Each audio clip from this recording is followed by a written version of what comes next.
कैसे बड़ी हो छिनार कहीं के आगे बढ़ते ना। ओ पाए न बमला कोत रे रानी गोईठा लकड़ी से बनी डर हो। अब आग लगावा गलती हो हमारा के लिया के धो दिल हाई गैस खालिए बा हई बढ़ते ना हाउ के का धोइले माटी के बना के चुका हो करी चिनरी राखी के में धले बिया गोतनी बालू के मुतनी बालू का बालू दिन रात पंडित जी बनल बालू पंडित जी न रात बना हमरा का एही से खीसी में मुर्गा लेके आल भाई मुर्गा बनवाई भो मुर्गा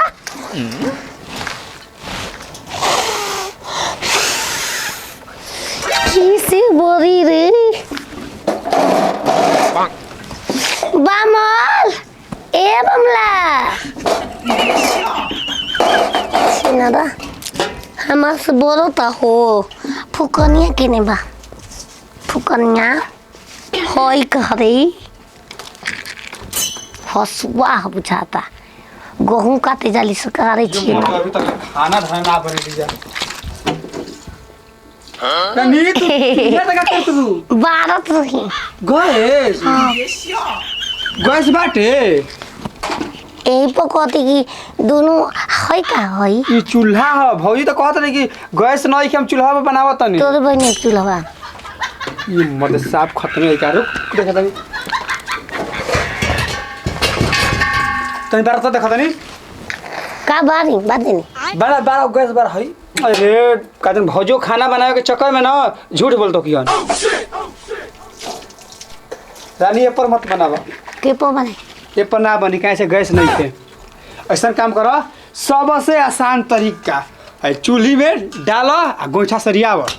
आ तनी मार भात बनाव चटके चटके गोइठा सरियावा गोइठा सरियावा नौकरानी है हो देखो गोबर पथवा जाई गोइठा सरियावे हाथ उठा तुरा अब लिहाज नहीं खे आ बता तू कैसे बुखला कैसे पूरा गोइठा लेके आवत हे पो कैसे बनी हो धर बारह ए भौजी भौजी ला तार सामान लेके आवा जब जगह तब लिपस्टिक के काले गुना में रहलू ला ला बामन लो करा बात करे तोर माई बाबू इहो को नहीं सिखैले का रे हां का कि चूल्ही में कैसे जी का जिला तनी हो जा पतिया अब देखो गैस सवार रखल बा जानते बालू तूने बता एक हाथ में गैस नहीं खे गैस तो खत्म है सही बा तू का बार कर लिया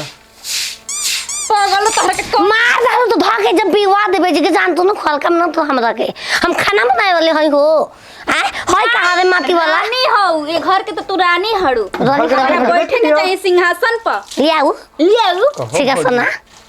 है चूल्हे पे ये बार खाना तोरे बनाए के बा हम ना सारा बनाए मड़ुआ डीके जे पिया ठग न देहला सब रखे सर कह तक लड़की के सोरहो गुण बा लड़की के कहूं गुणे नहीं खे कौन गुण न करे हां तो राख बता आँख नहीं खे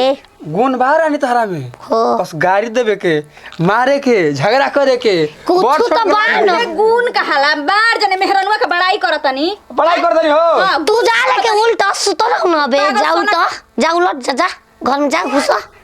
इरी हरामी ए गोइठा पे खाना बनाओ जितना जल्दी कहो भौजी एगो तू बात बताओ हाथा चटका लिपस्टिक के मार दो भैया जब टरा के चलावत रहता कहां से के तार भैया मर न गइल बड़न विधवा नियन रही नहीं याद रख ले बिया चला तू गोइठा तुर के बताओ कैसे कइला बताओ चले अब बैठ है गोइठा ले आ हे तरी लाते से धके तोड़ ओकरा के तो हमेशा ही बातें से तो इस सनावा में तुर के बतावत रहू आ 4 दिन से बनावत रहू तो ना पता चल अरे हम सुबह के खाना बना के खिया देले बनी ठीक नु एक एक थरिया हुर लेले बाड़ू जा अब तो जानी अपने से बनावा तो जा हमारा खाना खोले है रे तोर खाना एगो हम बात करी भौजी 10 दिन खाते अपन नैहर चल जा चल जा ए भोजन खइला में तड़पा देब आवा तो के मारा कुदा के हम जाके होटल में खाइयो लेब ए तो हमू मंगा के फिफिल का से खा लेम फ्लिपकार्ट से हाँ, जब लड़ा तड़ू भाषण दे तड़ू नु तो जाके आटा मारा अपन भता से कुछ में लड़ी हो कि नहीं आवा ना जाता ना जुबान रे हाँ, सिखा देना अपना मेहरान के ना तो ढके डंडा हुर दे भीतर आवा टांग धुरु के डाल के तो जे नाचे लगबू ई खिलवाड़िया के मुंह कब क्यों ना लगी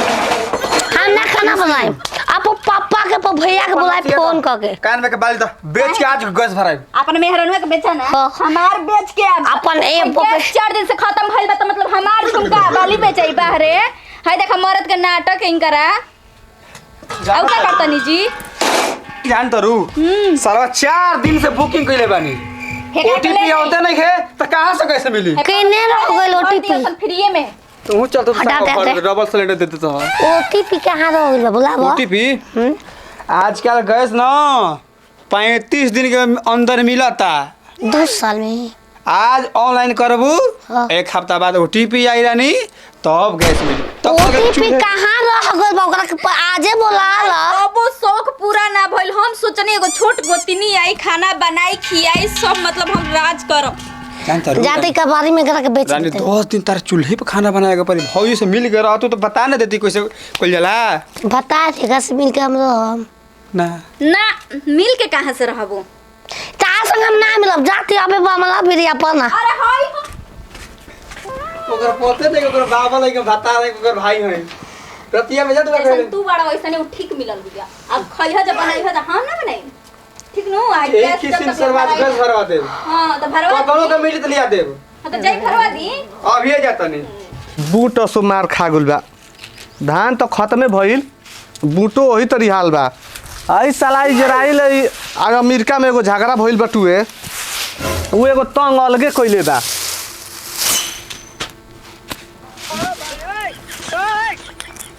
बूटवा ठीक भइल बा हो रानी बन के रह गइल बानी लागत है लौड़ी हनी एक घर के दिन भर हम ही काम करत रही अरे का भइल का भइल रवा खेतिए की रस्ती देखत रही ठीक नु अपन सामान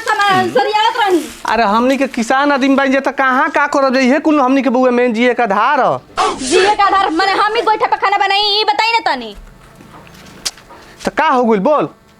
हाउ बिया एगो पागली उ गैस धरावती ओकरा ना कुछ के लूर बाटे हम कहिया अपन देवरानी पर राज करम हमरा कुछ नहीं के बुझात अच्छा तारी हे सपना अभी पूरा ना भइला ना ना भइल 1 हफ्ता से हम गोइठा पे खाना बनावतनी उ एको हाली ने के कहत हां दीदी जी दी हाथ बटा दी अरे उ जानते बा इसकी पागल ही ओकर कम दिमाग बा ओकर बाप तिलक हते तो नोट देले रहे हम ही अपना कपड़ा पर लेके ओकरा के ढोई हैं त का हो गइल बड़ हो गइल ढोले बु त का हो जाई एक रौवे ओकरा के टिक के लेके आई रहती तो बढ़िया रहे ठीक नु अरे बाप संभारे रे लायक बाप। बानी हमारू भव लागी का ते बोलत है हमारा बस के बात नहीं खेता दाई गोइठा पर खाना बनावल एक तो हेतना आँच मारत अटे छत पर खाना बनावे के बा छत पर अरे भाई का करबे सरकारे हमनी के आफत कइले बा ना तो गैस पे खाना बनावे के पड़त ना रह तोरा गैस पे खाना ना बनावत रही स तो सरकार आफत दी ही तो रउआ हमारा कपार पर मर दे पगली के हां एगो मर्द बाड़न ऊ तो खाली बस अपना मेहरानू के बड़ाई आ ना तो अपना मेहरानू के समझावत नहीं समझौलो बस के उ बात भी है जी देखत रे ई मार्च के महीना में एकदम सबके कपारे पे उहे हाल भइल बा, आदमी के मुंहवे पे हाल ए कइले भैया। पूरा देख आइल भैया बा का हो भाई द पैसा द मेरा के पैसा नहीं खेजी का नहीं के गैस कहां भराएगा पैसा बा ये गैस मर्द तू भराएगा गजब वाल हो जाई तू पहले जमाना में जियबू हाँ। हमारे में ना जी अच्छा तो अपना कमाई पर लियई रौर कमाइया ए खातिर बियाह कइले हो जा हाँ, तो का? ए खातिर तने मारे खातिर ना तो अपन जिम्मेवारी खुद रवा उठाई सर सही कहे वाला कहले बा कि दूसरा घर के औरत आ जिए सन तेको भाई भाई में विवाद करवा दिए सन हां भाई ठीक कहले रउआ के तो हम बाद में अरे तो हमार भाई ओ मेरा रू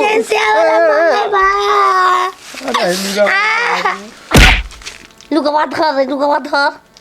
गौर है छिया तोरा एजेंसी वाला के पूरा मार के कबाड़ दे खोल दा रानी खोल के बिक दा का? साड़ी खोल द काय खोल द कपार खोल दे काय खोली ना पेन माइन तो तो कपार पर लुगा धर फसुर बड़ा नहीं जे तो ओकर लाज नहीं को ने मुझे कर को बोले चाय दो भैया ठीक करत दिया जैसा खोजले वाला ना वैसा अले बा देख खोजे चोला से झगड़ा के कैल बिया क्या करे अर्जेंसी आदमी को रोल आवो आवो सारा में सिलेंडर ठेला पर कोई लगा फरवार काय ना मखर गोस देले काय मांगा कोइले बा उकले बा महंगा के कोन बा उकले बा महंगा महंगा देता तर पता बा गैस कहां से आवेला कहां से आवेला ईरान से आवेला तोर गार से आवेला बात तो माई गस नहीं कोली ए भैया बतियाओ जा हम जातन तू जा बता भैया ए भैया सुनो बतियाई रउआ सुनो तू जा तर ना तेरी देखो ई रिक्शा अपना गैस बदल भैया हम जा ना बतियाओ हम कैसे करबे ठीक ना भइल बानी आई हमरा के बोलत नहीं तरी एकरा के नहीं बोलत लाज लागत अटे एगो बात कही हमार भौजी मरद भेड़ुआ हो गइल बा मर जा तोर मार भेजो तू भेजुई पूरा दुनिया सोई को सोई सेम के खेलवड़िया हम बोलम तू बोलबी के हम ना बोलबो याद कर बाइन तोर करिया ई बानो या वो खोखरा भूज के खा लो जा कोई हो रहा बा 4 लबे त पिटबू बस पिटा जाई ऊ हो रहा भूज के खा लेबू आ गोइठा पे खाना बनाए कहा तो ना बनी मेकअप हम कर दिया हो तो हम गोल हो ओ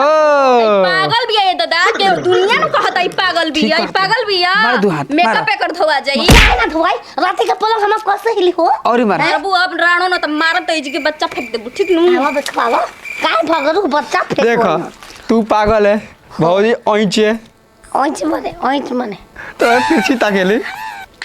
तीसी ताकरे नो बात सुने रे तू करत कबर हे जा रे ताक हित से हां एगो बात कही ना नहीं ऐसे करबो ई ना देवर बाबू हम मामला के रे बच्चा दी से खोजा तारी सारा तो ये तो करो कमजोर बा करे दिमाग वो कमजोर बा हाय का है तो रे तोरे सोच के रानी टेंशन में ये बताओ ऐसे करबू तो भैया भौजी अलगा को देन तब तू जा तो मैच खेला हमरा के का आज भाई मार के सोहरन लेके बजी ह ऊ। हम तो खाना बना के कोनो लोली आवस मत भैया के